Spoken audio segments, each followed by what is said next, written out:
Welcome back to Navigating NRI Taxation. In this fourth segment, we'll unravel specific provisions and benefits tailored for non-resident Indians under the Indian Income Tax Act. Let's explore the avenues that can enhance your financial planning and optimize your tax position. Residential status and tax implications. Understanding your residential status is pivotal for determining tax obligations. In case you missed watching our video on this subject, please watch the segment 1 video in which we discuss the impact of being a resident, non-resident, ordinary resident or non-ordinary resident on your income tax liability.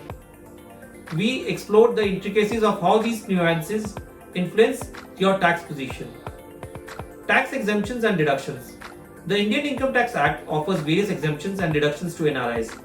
We'll explore these provisions including deductions on income from property and other avenues that can contribute to minimizing your taxable income. For NRIs, eligible deductions under Section 80C include: Number 1. Life insurance premium payments. Policy must be in the NRI's or their spouse, child's name with premium less than 10% of the sum assured. Number 2. Children's tuition fee payment. Applicable to tuition fees for 2 children studying in India. Number 3.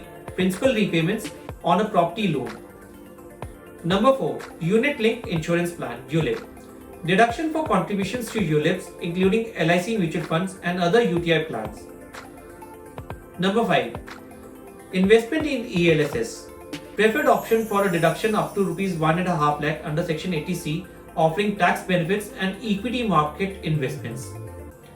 Other deductions for NRIs include deductions from house property income. Similar to residents, NRIs can claim deductions for parents' insurance, property tax, and interest on housing loans. Second, deductions under Section 80D.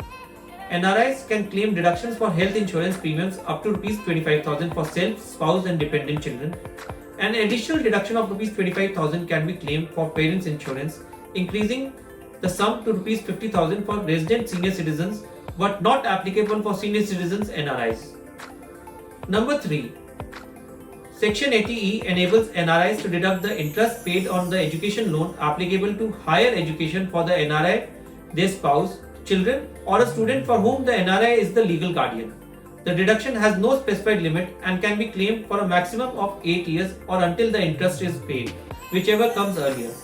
Notably, this deduction does not apply to the principal repayment of the loan. Under Section 80G, NRIs can avail deductions for donations made to social causes. All eligible donations are covered by this section. The next deduction, under Section 80 TTA, NRIs can claim a deduction on income from interest on saving banks account with a maximum limit of ₹10,000, similar to resident Indians. However, there are a few specific deductions that are not allowed to NRIs. Under Section 80C, NRIs cannot invest in PPF or open new accounts. However, they can maintain existing PPF accounts opened while they were residents. Other disallowed investments include national savings certificates, post office 5-year deposit schemes, and senior citizen savings schemes. Number 2. Under Section 80DD and 80DDB, a deduction is provided for the maintenance including medical treatment of a handicapped dependent or dependent who is disabled. This deduction is not applicable to NRIs. Number 3. Under Section 80U, a deduction is provided to the taxpayer if the taxpayer himself or herself has a disability. The same is not applicable to NRIs. Next, we discuss how to tackle dual taxation situation. The spectre of dual taxation can be daunting. There are provisions in place to help NRIs avoid being taxed in both India and the country of residence. Understanding the nuances of double taxation avoidance agreement and other international tax treaties will be a key focus.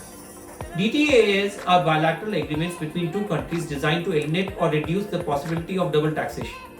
They provide clarity on which country has the primary right to tax specific types of income.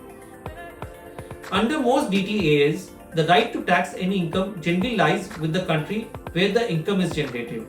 This means that if you are an NRI selling property in India, India would typically have the primary right to tax the capital gains. Claiming tax credits.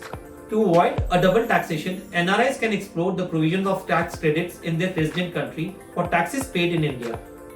Many countries provide a mechanism for taxpayers to claim a credit for foreign taxes paid.